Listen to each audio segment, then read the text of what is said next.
Oke, terima kasih Pak. Thank you for having me. Nah ini waktunya sangat mahal nih, jadi dia harusnya di rumah trading, menciptakan miliaran, tapi dia hadir di sini untuk fortune people. Saya nggak akan bertanya banyak-banyak karena di sini pasti ada yang ingin bertanya kepada Hengki, ingin minta rekomendasi, ingin minta ilmu. Tapi kita bicara dulu ya. Oke. Karena tadi ada sebagian juga yang ternyata belum mengenal dunia saham. Jadi seperti apa sih, siapa sih Hengki itu? Bisa diceritakan Heng, seperti apa perjalanan hidup kamu? Perjalanan hidup ya, seperti orang pada umumnya aja sih. Em, Cuman ada yang menarik adalah dari background kali ya. Karena tadi sempat di-mention kalau backgroundnya adalah lawyer.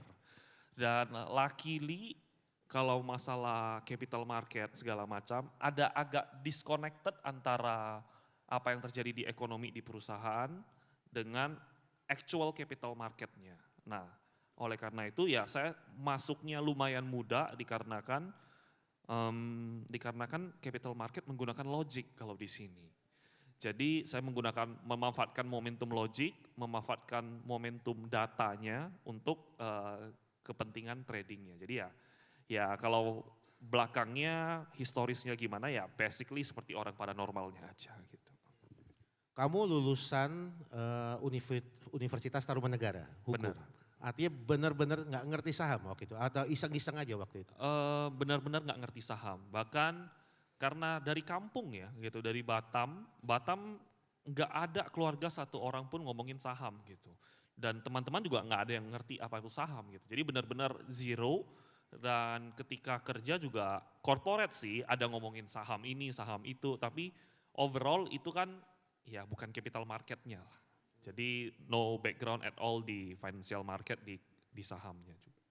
Pernah kangen sama dunia hukum? Pernah apa? Kangen dunia hukum untuk kembali ke dunia itu lagi? Enggak. Iya, cukup nyaman lah dengan di dunia capital market. Tapi tanpa ada dunia hukum mungkin nggak bisa menggunakan logik-logiknya yang ada untuk diaplikasikan di capital market. Oke, kamu menciptakan yang namanya Remora Trader, apa Remora gaya trading yang disebut Remora.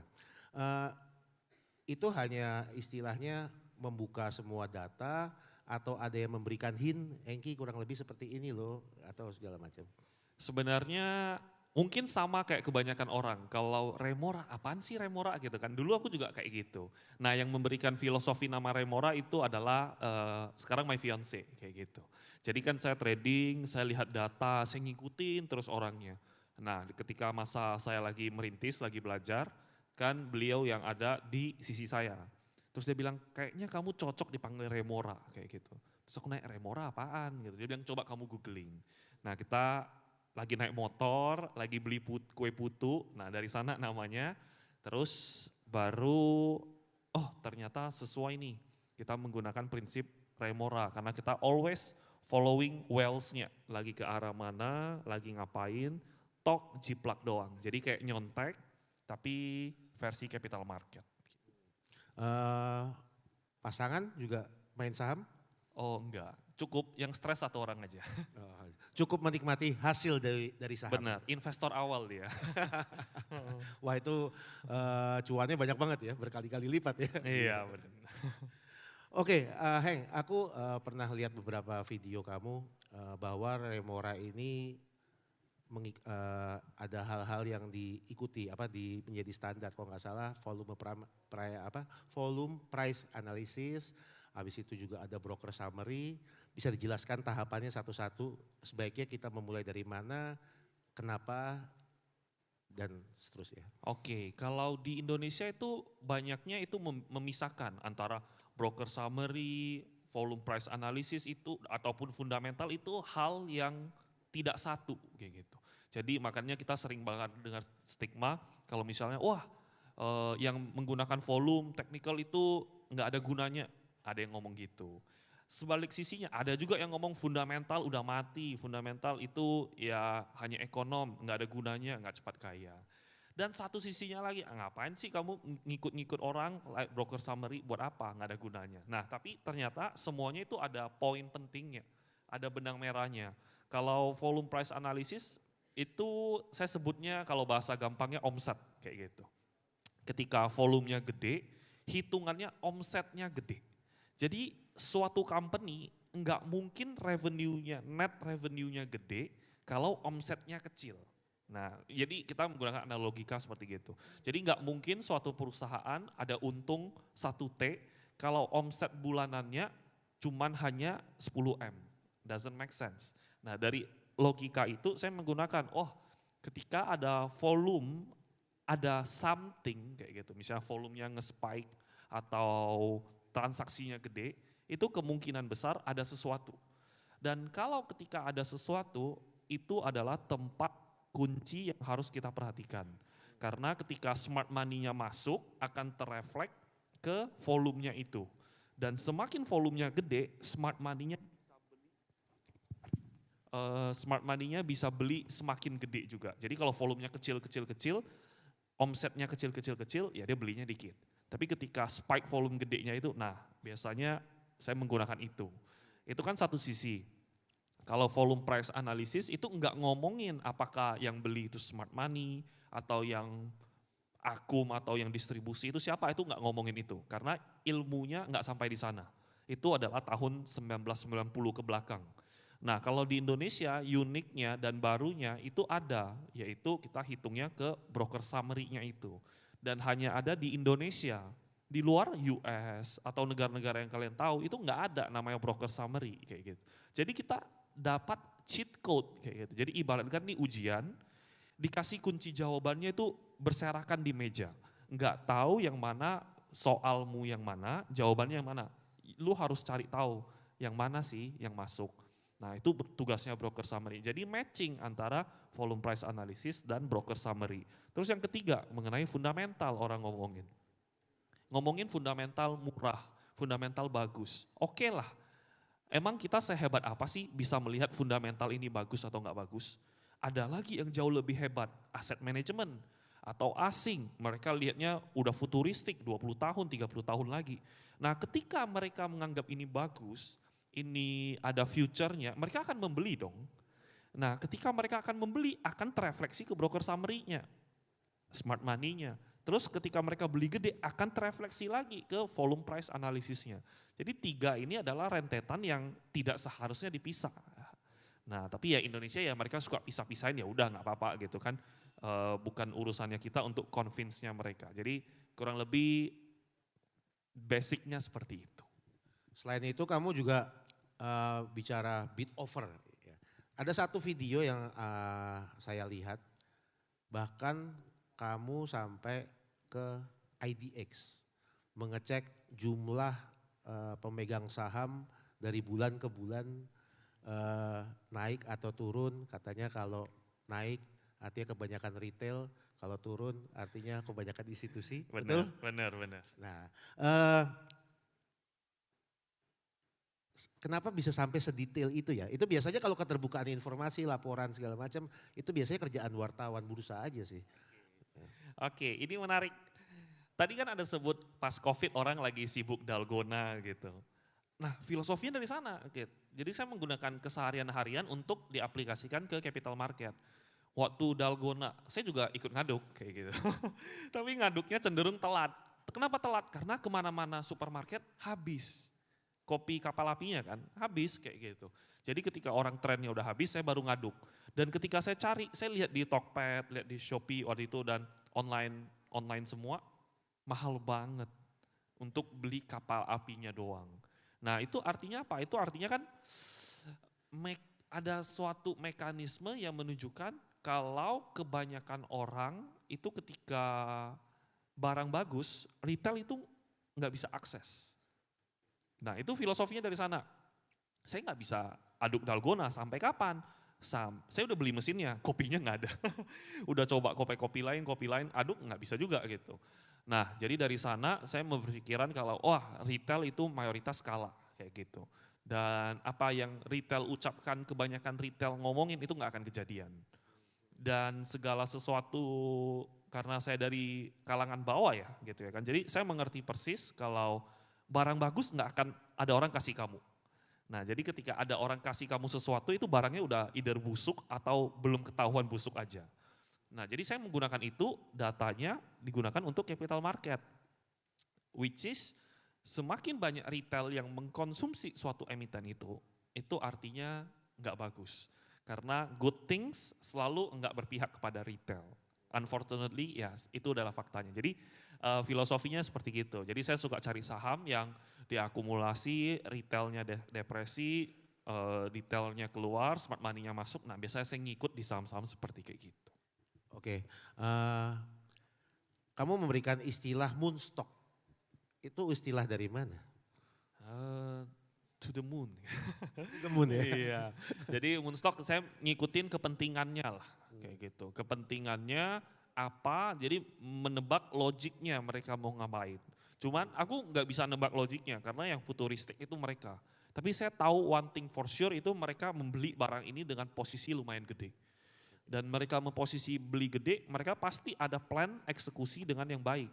Nah, saya nggak tahu eksekusinya apa, saya ngikut aja. Nah, itu adalah definisi moonstock, berani masuk gede dan biasanya saham-sahamnya itu cenderung ketika saya untung, untungnya lempar ke moonstock daripada saya lempar ke rekening saya mending lemparin lagi ke saham, cari saham-saham yang ya potensi upside-nya masih jauh, masih lebar banget dan tinggal tunggu momentum untuk wealth-nya bergerak kayak gitu. Tapi pernah nggak kamu yakin bahwa ini adalah moonstock ternyata menjadi hellstock? Ternyata malah ke neraka uang kamu.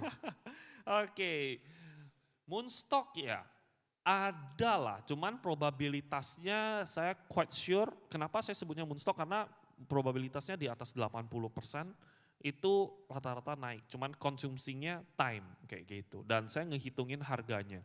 Ada moonstock beberapa saham yang saya beli, saya ngikutin terus, brokernya broker AI, UOB-nya beli, sahamnya waktu itu Suni kalau nggak salah. Nah saya beli, terus kemudian AI-nya cut loss juga. Nah dia cut loss, kok ini orang cut loss ya, saya ngikutin dia, Wells-nya cut loss, ya udah saya cut loss juga. Ya kurang lebih saya mengikuti pergerakan dia. Tapi setelah saya cut loss dia beli balik, ditarik lagi kenceng. Nah ya udahlah, itu udah namanya dia nggak welcome kita. Ketika dia nggak welcome kita, oh saya tahu tandanya dia nggak mau kita ada di rumahnya dia. Jadi ngapain kita di rumah orang yang kita nggak welcome? Ya udah saya nggak mau main lagi, kayak gitu. Heng, kemarin ketika MSCI mengumumkan yang lebih cepat dari yang seharusnya dijadwalkan, rugi nggak? Oh rugi. I think saya belum pernah ketemu orang bilang saya nggak rugi kayak gitu. Jadi semua Tadi di sini rugi. katanya pada untung semua tadi. Mungkin udah balik, tapi atau nggak mau ngaku doang kita nggak tahu. Tapi kalau saya personally rugi kayak gitu, karena kan saya ngerasa kita in the bull market dan masih belum the end of the bull market kayak gitu.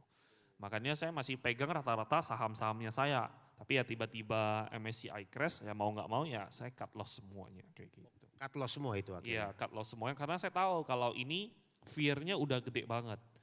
Nah cut loss semua untuk saya prepare buyback. Karena kan lumayan ada spread besoknya ARB 15%. Kalau ARB 15% lagi kan artinya saya ada spread 15%. Nah saya mau nggak mau saya pasang dulu semua antrian jualan saya. Kenapa saya harus pasang antrian jualan saya? Karena kalau misalnya saya telat pasang, saya tuh nggak akan bisa jual hari itu. Karena terlalu besar uangnya. Iya, bukan terlalu besar uangnya, maksudnya satu Indonesia panik, satu Indonesia jualan kayak gitu. Ketika satu Indonesia jualan mau nggak mau ya, saya harus be the first yang jualan di luar. Nah ya udah, kebetulan punya saya rata-rata matching di day one-nya. Nah ya udah ya cut loss, ya jual, kemarin ARB bangkit ya saya makan lagi semuanya gitu. Jadi manfaatin spreadnya.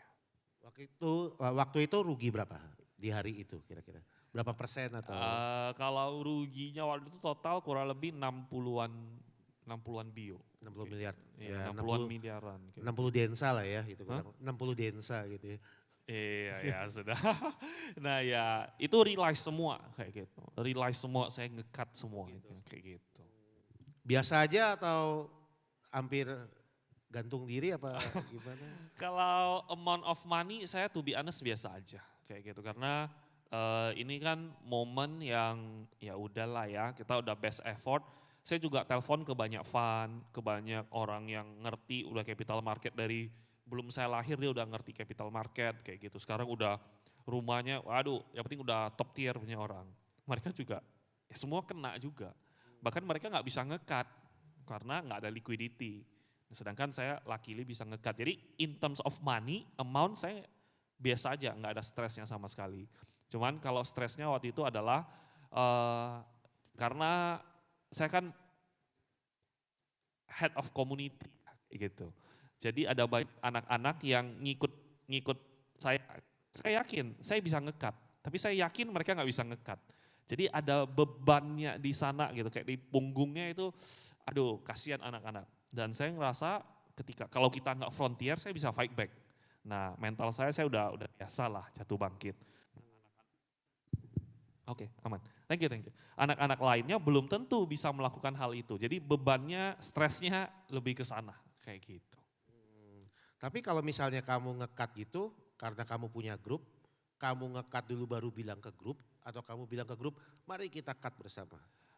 Saya bilang mari kita cut semua. Tapi saya cukup yakin mereka nggak bisa nge-cut. Karena ada beberapa akses sekuritas yang untuk priority. Jadi ya namanya prioritas ya pasti dikit ya orangnya. Dan mayoritas mereka nggak prioritas. Jadi sebenarnya saya bilang nge-cut atau nggak nge-cut percuma ke mereka. Nah tapi saya selalu prinsipnya ketika saya beli saya selalu ngomong di hal yang sama, hari yang sama, jam yang sama. Jadi ketika beli ya sama-sama beli kayak gitu. Oke. Heng, tadi kamu bilang bahwa kamu cut kurang lebih 60 billion rupiah ya. Iya.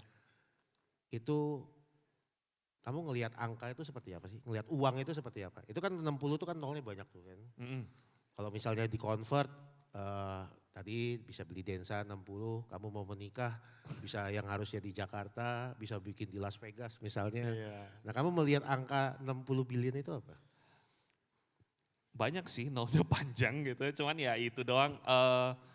Ya udahlah, saya selalu berpikiran kalau bisa cut 60 miliar artinya bisa dapat 60 miliar kayak gitu aja. Sesimpel itu doang. Dan saya pegang prinsip kalau misalnya momen ketika saya top up itu duitnya dianggap hilang. Jadi ya dari awal udah hilang kayak gitu. Jadi ya means nothing to me. Seperti gitu. Artinya dulu katanya gaya trading kamu itu juga berubah ya. Kalau dulu scalping, jadi main masuk keluar yang akhirnya kamu banyak terbebankan fee tapi cuannya sedikit. Benar. Dan akhirnya merubah menjadi swing trader. Itu apa cikal bakalnya kenapa bisa begitu? Nah, seperti orang pada umumnya, coba aja dulu semuanya. Jadi saya pertama ya coba nge-swing gitu kan. Beli barang bagus, diakumulasi, tapi akumulasi doang, naiknya kagak gitu. Sedangkan saya kan nggak ada duit, jadi mau livingnya gimana kayak gitu. Nggak masuk akal kalau misalnya saya mau makan, saya harus beli barang nunggu gitu. Ini bukan uang dingin bagiku waktu itu. Jadinya mau nggak mau saya harus main cepat. Jadi swing saya pernah beberapa bulan doesn't work gitu kan, nggak cocok. Terus kemudian saya coba nge-tradingin terus-terusan. Nah trading terus-terusan capek juga, untung dikit-dikit sekali kalah gede. Nah tapi saya ketemu, oh kenapa saya nggak coba gabungin. Ada momen-momen ya saya gabungin itu dua gitu. Jadi makanya masuknya ke momentum. Saya nggak suka nunggu lama, saya suka beli lebih mahal nggak masalah. Nggak usah dapat harga murah, asalkan saya beli cepat naik. Nah jadi saya kombinasikan itu dua. Untuk masing-masing keilmuannya di swingnya gimana, swingnya apa? Smart money-nya harus masuk dulu. Smart money-nya harus masuk dulu artinya harganya itu udah harga mereka. Very unlikely kamu kalah kayak gitu. Karena harganya mereka punya kepentingan lebih gede. Tapi ya kita agak-agak lah, nggak mungkin dia akumulasi misal 200-250 M. Kita ikut akumulasi 200 M juga, nggak mungkin. Tapi kalau dia akumulasi 200 M, oke lah kita akumulasi 50-70 M kayak gitu. Nggak boleh lebih dari 50% ya, which is seharusnya mereka kasih-kasih aja.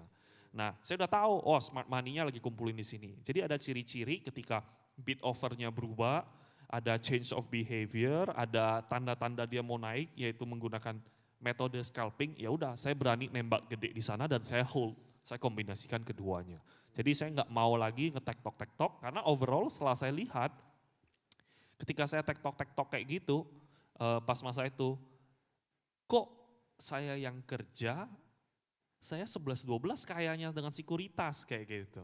Saya nggak mau dong, enak banget sekuritasnya. Makanya dari itu saya nge-switching. Tapi kan dapat piagam kan. Ya, saya kasih bapak deh. Ya, tapi ya lebih baik kita kan enjoy lah ya. Bisa enjoy, karena kalau scalping terus-terusan kan butuh di depan laptop. Kalau nggak bisa di sini kayak gitu. Oke, banyak yang bertanya-tanya seperti apa sih MSCI ini. Kalau nggak salah di grupnya, di medsosnya Remora bilang bahwa kamu bilang is already bottom. Iya.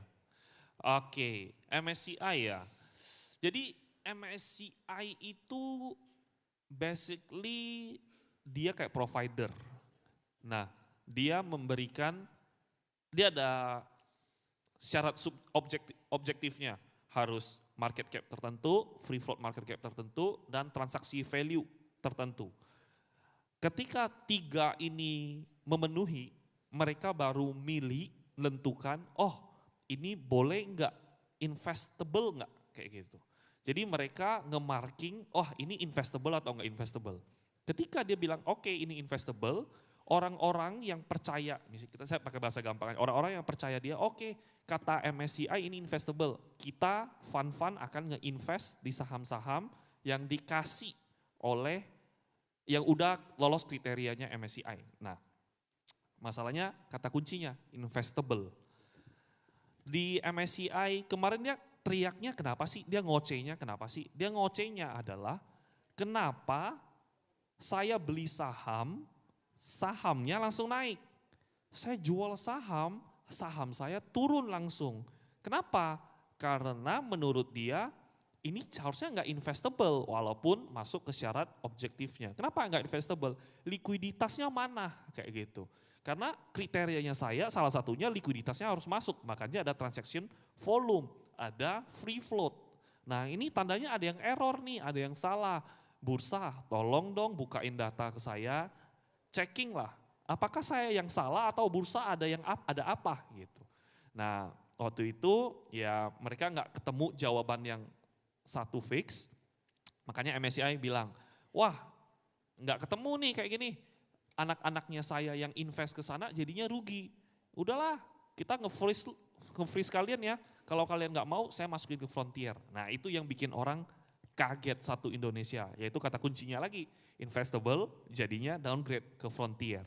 Nah ketika momen-momen itu, baru deh kita bisa lihat dari pemerintah ya, we can quite appreciate mereka lah, mereka ganti semua bursa, mungkin mereka beranggapan kalau bursa, BI, OJK dan seterusnya itu, oh nggak ketemulah definisi tengahnya, makanya diganti orang baru, which is very good. Terus mereka nanya, kalian mau apa sih?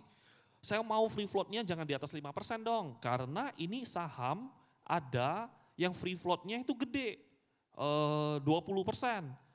Tapi gue nggak bisa beli dan gue nggak bisa jual. Jadi ini nggak investable.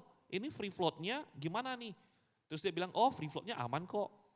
Tapi menurut dia nggak aman. Kenapa nggak aman? Karena 5%. Dia beranggapan banyak nih yang sembunyi di atas 4,9%, nggak kena thresholdnya. Rugi di saya, jangan dong. Nah sekarang ya diperbaiki menjadi 1%. Which is oke, udah bagus. Jadi kalau menurut saya MSCI dan Indonesia itu kayak suami istri. Suaminya itu Indonesia, istrinya itu MSCI. Istrinya marah kayak gitu, kamu pulang malam mulu kayak gitu ya. Jangan dong pulang malam mulu. Nah tapi Indonesia tetap pulang malam, malah makin malam kayak gitu. Ngamuk dia gitu, kita cerai ya. Dia ngancam kayak gitu, kita cerai ya. Nah Indonesia langsung nih, kita bayangin Indonesia udah suami istri lama, saling membutuhkan. Terus Indonesianya udah ke rehabilitas, udah tiba-tiba jadi agamis, udah ke pastor, udah tobat setobat-tobatnya, udah tiap hari pulang cepat, kasih bunga, beliin Chanel, semuanya dibeliin. Nah istrinya masa nggak mau balikan? Nah itu tesisnya saya kayak gitu. Karena dan bukan hanya suaminya yang mau berbenah dari diri sendiri. Bapaknya suaminya udah pukul dia, yaitu Pak Prabowo gitu kan. Lu yang benar lu kayak gitu, lu nggak boleh malu-maluin keluarga gua gitu. Ini reputasi kayak gitu. Nah jadi saya menganggap wah ini adalah kesempatan emas. Smart money-nya nggak ada yang keluar, asingnya nyangkut, big player-nya nyangkut, wealth-nya nyangkut, semua nyangkut kayak gitu. Dan mereka ada kepentingan, jadi saya melihat ini sebagai momentum. Cuman ngekliknya pas MSCI Award itu ya pasti stres lah ya. Nah pas ngekliknya itu pas pengumuman FTSE-nya gitu. Nah makanya saya bilang, wah ini bottom nih, karena pengumuman FTSE everyone udah merasa oke, MSCI itu istri. Nah FTSE sama Moody's itu adalah temannya istri. Iya suamimu jahat, nah dia ngompor-ngomporin kayak gitu. Ketika Moody's-nya komporin kayak gitu, iya suamimu ternyata dia suka pulang malam dia ke clubbing. Nah kena lagi kita kan, rungkat lagi gitu. Terus kemudian satu temannya lagi, iya suamimu ternyata suka rokok. Oh istrinya bilang, saya udah tahu dia dari dulu rokok kayak gitu. Which is harganya udah nggak turun lagi, malah naik. Ya udah momen itu saya merasa ini adalah bottomnya. Dan kalau misalnya kita mikir ini apakah bottom atau nggak bottom, oke. Kalau kita takut segala macam, apakah apa yang kita pikirkan, Konglo nggak pikirkan? Nah saya berpikiran seperti gitu. Konglo mikirin. Kalau Konglo mikirin, Konglo merasa kayaknya bohwat ini. Kayaknya saya nggak bisa ini untuk ngejaga saham saya. Ya udahlah, daripada saya rugi lebih banyak, ya saya biarin aja. Nah logiknya kan seperti gitu. Tapi Konglonya nggak melakukan hal seperti itu. Dia malah beli sahamnya yaitu Pak Pepe gitu kan. Buyback berapa T kayak gitu. Kenapa dia melakukan hal itu? Artinya dia visioner kayak gitu. Dan dia pede, ya udahlah saya ngerasa oke, serangannya si suami ini udah dihina habis gitu kan. Nggak ada lagi yang bisa dihina, dosanya udah nggak ada yang keluar lagi. Tinggal apa? Tinggal good newsnya aja. Oh ternyata suaminya udah nggak pulang malam, udah nggak clubbing, udah nggak rokok, tiap minggu ke gereja, rajin gym. Nah kan tinggal good newsnya doang. Jadi saya ngerasa oke, kalau nyangkut pun sama Pak Pepe, kalaupun nyangkut ya udahlah besok cut loss 15% toh nggak masalah kayak gitu kan.